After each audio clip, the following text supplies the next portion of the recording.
বেইজিংয়ের লণ্ঠন প্রদর্শনী যেন এক আলোর জাদুকরী মেলা। ২০০টির বেশি আলোকসজ্জার সেটে সাজানো হয়েছে পুরো এলাকা, যেখানে আধুনিক প্রযুক্তির সাথে মিশে আছে চীনের প্রাচীন ঐতিহ্যের সুর।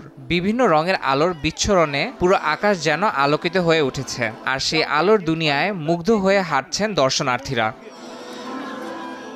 চীনা চন্দ্র ক্যালেন্ডারের অষ্টম মাসের ১৫তম দিনে এই উৎসব পালিত হয়। এটি এ বছরের ১৭ সেপ্টেম্বর পালিত হবে। এই ৩ দিনের ছুটিতে দেশটির বাসিন্দারা লণ্ঠন প্রদর্শনী, সংস্কৃতি অনুষ্ঠান, চাঁদ দেখা ও ঐতিহ্যবাহী মুন কেক খেয়ে উদযাপন করেন। হুনান প্রদেশের চাংশা শহরে অনুষ্ঠিত ছায়া নাটক এবং নারীদের জন্য প্রাচীনকালে তৈরি বিশেষ ভাষা নুশুর প্রদর্শনী ছিল এক অনন্য অভিজ্ঞতা। পর্যটকরা নুশু ভাষার পাশাপাশি ঐতিহ্যবাহী হস্তশিল্প তৈরির সুযোগও পেয়েছে।